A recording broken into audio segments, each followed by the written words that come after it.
I would love to play you back the recording that when I called NASA yesterday and I spoke with someone in your Washington, D.C. office, I was told that he's scared to death. He's going to denounce his citizenship and go back to the Philippines. Okay. That's what I was told by NASA yesterday when I called. Okay. And directly from your office. Did you record that conversation with their knowledge? Well, I'm sorry? Did you record that conversation with their knowledge? Are you recording my conversation with that knowledge, sir? No. I'm sorry? No, I'm not recording any conversation. You're not recording any conversation with my knowledge, and NASA isn't either, and you can't get through it anyway. If you want to leave a message, it rings and rings and then hangs up on you. Same with Wallop Island. So I would love to leave a message there. Could you give me a direct answer? Because it says you're the scientist here on the NASA website. Yeah, I'm involved in the project, but... You are a scientist, so then, and you know that this is experimental, you've never done it before? No, it's been done in the 1970s, it's been done recently in the 1990s and 2000s. Oh, that's not what it said on this article here. It hasn't been done since 1970, the lithium release in the daytime. Why would it be done now then, sir? That's scary. Detailed information. If you could please send your comments by email. Okay, will you respond to my email if I send them? Happy to answer them, yes. You will. Okay, what was your email, sir?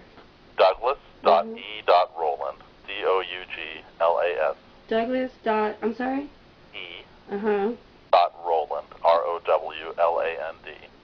At, NASA.gov. I'm sorry? NASA.gov. NASA.gov. Okay. Well, I will be expecting an email back from you then, sir. I appreciate it. Yeah, it's very important we communicate what we're doing to the public. We're very interested in making sure everyone knows what we're doing. We're not, we're a civilian space agency dedicated to science and research and so on. So we're very keen to make sure that the taxpayers know what we're doing and everything. So. Well, you know, when the article came out in the major newspapers, including the Huffington Post, there was no mention of lithium. Not one. Not one mention of lithium. Until I heard the recording of the actual, I listened to it. I listened to the rockets go off. I had no idea there was going to be a lithium dispersed until I heard payload, lithium, dispersed. Right. There was lithium dispersed, and I'd be happy to talk to you about it. I think you might be under some misconceptions about what we're doing, but I'm happy to tell you any details that you need. Well, I know that it says in your article that you're doing it for communications. Okay, I'm happy to talk to you more about it. There are many reasons we're doing it. Okay. We don't understand how the wind in the upper atmosphere moves. Mm-hmm.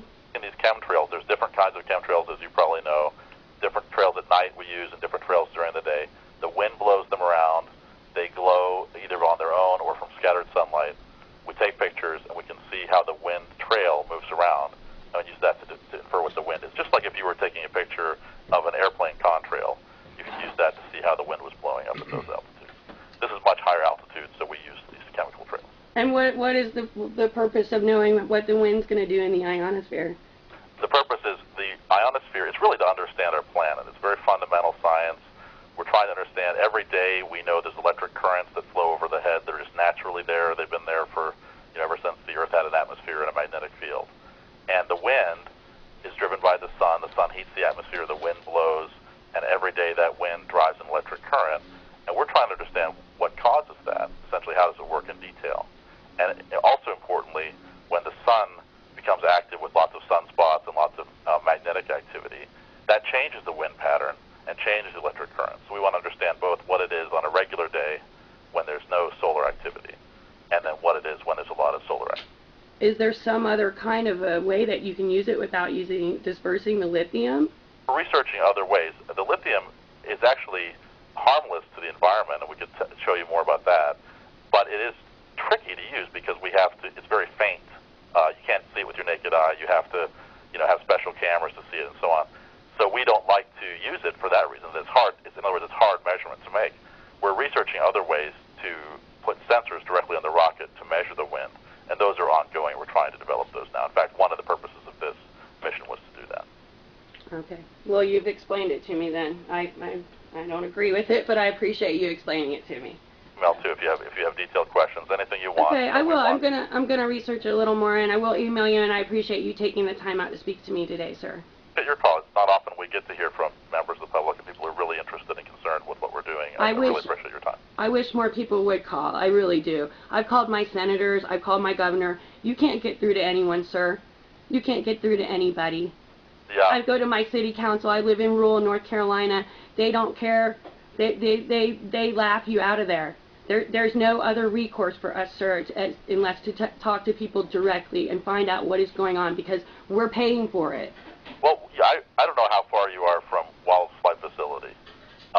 Is that easy? Is that drivable from where you are? Where is it, sir? I don't know where it is. It's north of Norfolk, Virginia. It's on the eastern shore of Virginia. If you're at Norfolk, it would probably take you another 2.5 hours to get there. Uh-huh. So if you're in North Carolina, I don't know where you are, but maybe.